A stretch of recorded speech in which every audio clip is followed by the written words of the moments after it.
Hey, what is up, everybody? We are back here at Universal, and it is not opening weekend of Horror Nights, but we are here for an Unmasking the Horror tour. First ever that they're doing this before Horror Nights has started. This is going to be a little weird for us. But we got sleep for once. Yes, for once. Thank you, Universal, for doing these early so we can actually get some sleep and save our energy for opening weekend. So. Yes. Let's head on inside and see how this tour is going to go for it being early this year.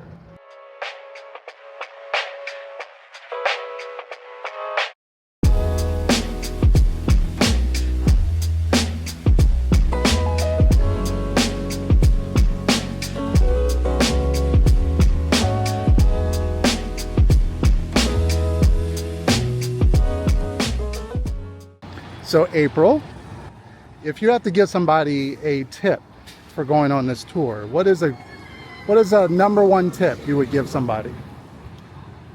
Don't forget to bring your cell phone charger to charge your phone. Get lots of sleep.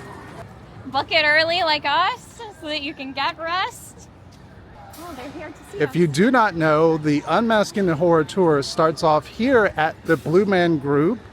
You actually head up here and then you do your check-in, and then you get parted to your tour guide. So it's back here in the former Blue Man Group Theater.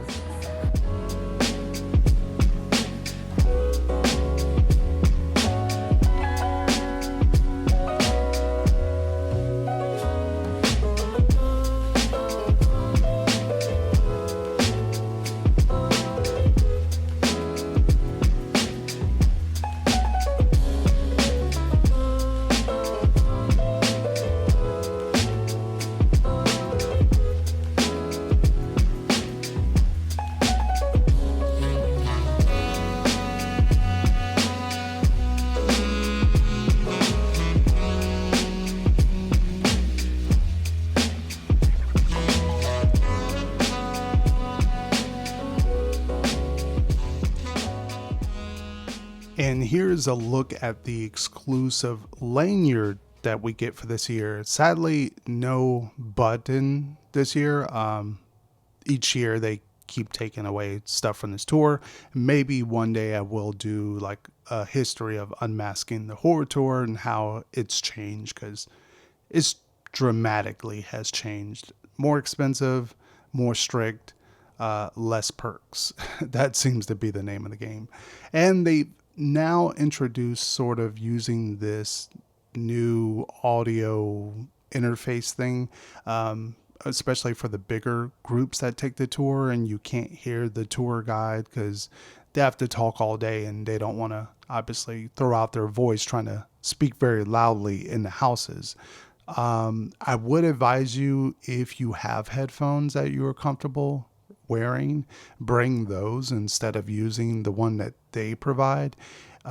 For my ear situation, it was a little uncomfortable after like the first house. I had to just take it off because between taking photos and it just kind of being like strenuous on my ear, it was not very comfortable to wear. So I had to just take it off. I could hear my tour guide perfectly fine.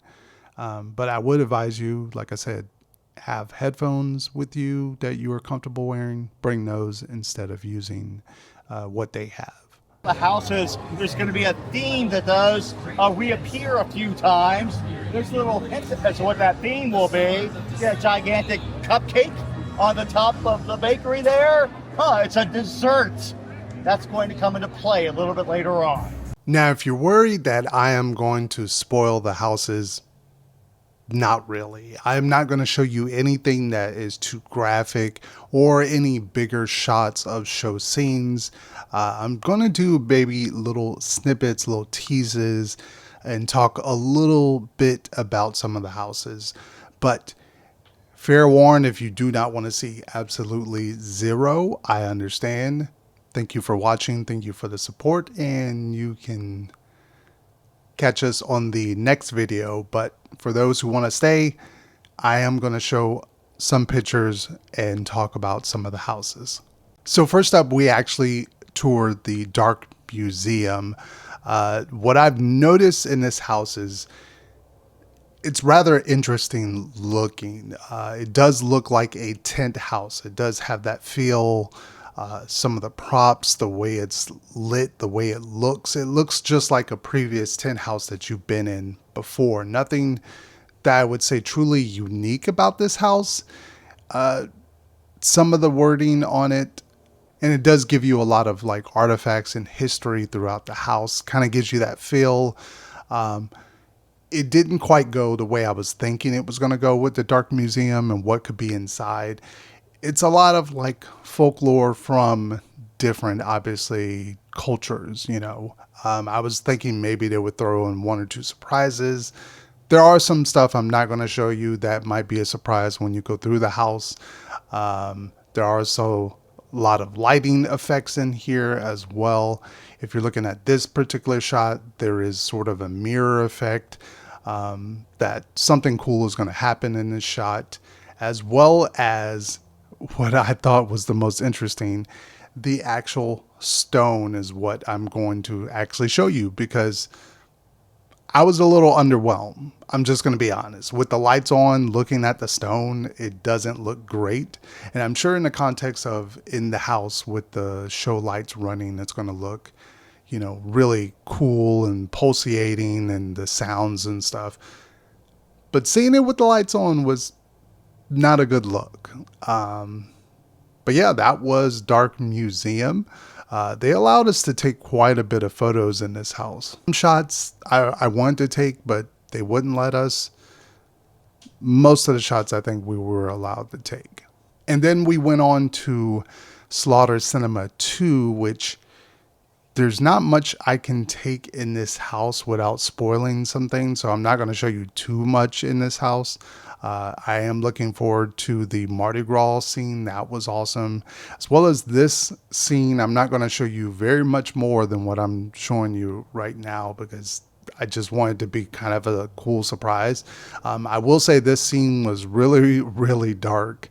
Literally everyone had to turn on their lights because you couldn't take a picture of any of this because it was pitch dark. So kind of creepy. I'm looking forward to this part probably the most. They wouldn't allow us to take any pictures of the heavy metal hell 3D scene. That was kind of cool. I really wish we could have, but they didn't allow that. They didn't allow us to take pictures of the actual movie posters, which was weird, or really certain key scenes. Some of the other stuff, so that was it. Slaughter Cinema. And now on to the Triplets of Terror. Now, I'm no stranger to the Unmasking the Horror tour. I've actually been going for 4, 5, 6 years now in a row. I've always done the 6-house tour. This was the first year I've done the 3-house tour. So I think I have a few bonus tips, especially for those who are going for their first time. For the 6-house tour, just make sure you get enough rest, especially if you're going to do the tour and then do horror nights afterwards. They don't really leave you with a lot of time between the two, unless you're just going to go to Halloween Horror Nights later on into the night and you're going to go back to your hotel or whatever and relax. Give yourself time to rest. It is a lot of walking, especially the 6-house tour. You're walking for hours and hours. You're standing on your feet. The only time you're really taking a break is when you're eating. And by the way, to break up eating, make sure you also have a pre-plan of what you're going to do. Where do you want to go to eat? When you do the 6-house tour, they basically just release you, and then you have like an hour to basically eat. You can eat at City Walk, you could eat in the park. I would advise you just to have a game plan of where you want to go, somewhere quick, as well as to make sure you have the Universal app downloaded, have all your information into it. That way, when you are getting to that point, you can ask the tour guide, hey, are we about to hit lunch? Then you can start getting your order ready ahead of time, and you can order it somewhere in the park, just so it could be really quick to kind of pick up and eat. Like I said, you don't have much time, and especially sometimes the restaurants are busy, they take longer, and now you're trying to like run around and eat. Obviously, it's happened to us 2 years in a row where we've had bad luck. As well as, don't forget, you can bring a water bottle with you. I do advise it. Walking to house, you're going to get tired and thirsty. Sometimes the houses are cooled with air conditioning, but you're still going to be thirsty, and it's a lot of walking. You want to stay hydrated, so make sure to also pack a water bottle with you. As well as, these houses can have show lights running, but it still is dark in some of the houses. It's darkness, so I do recommend bringing sort of a flashlight or some kind of lighting, especially if you take a lot of photos on this tour. If you're just going on the tour and you just want to look around, I would still advise for you to take one. I have a small rig light that I take with me. It's very small, lightweight, it's very powerful, matter of fact. So I do take this light with me, and I can hold it and take photos and stuff inside the house, because obviously the scenes are so dark. So this comes in handy. A lot of people always forget this step, and then they come in, they're trying to take photos with the flash of the camera, and it just looks weird. That way you can do lighting like that, and then you can, you know, position the light and then take a photo. Especially if you're going to take photos of yourself in the houses, you'll want to have some kind of extra lighting.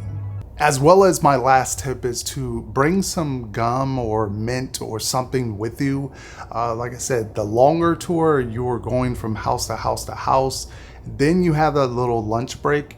So just in case you need like a snack, or you need like a pick-me-up, or you smell something in the house that kind of makes you kind of feel kind of sick, or you see something, you might need a mint or gum to kind of just take the bad taste out of your mouth, so to speak. So I would advise you to carry something like that as well. And now on to the Triplets of Terror, which was an interesting house, to say the least. Looking at it from the perspective with the lights on, it looks like a very bland house.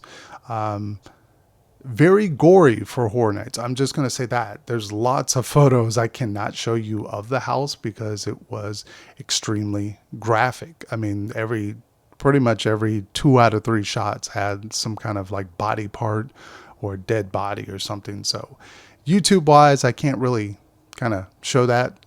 Plus it's really graphic. I would just rather you experience it in the house and the settings. But I will tell you this, in the facade for Triplets of Terror, I'm not going to show the facade, but when you go into the house, right before you step in, to the right, there is a bottle of elixir or the bug spray from the bug house. So there's a little cool Easter egg, as well as I believe when you walk through the podcast part, on the right on the desk, I believe there is some nods to previous HHN icons, which is cool. FYI, if you are a dog lover and you do not like anything happening to a dog, something might happen to a dog in this house.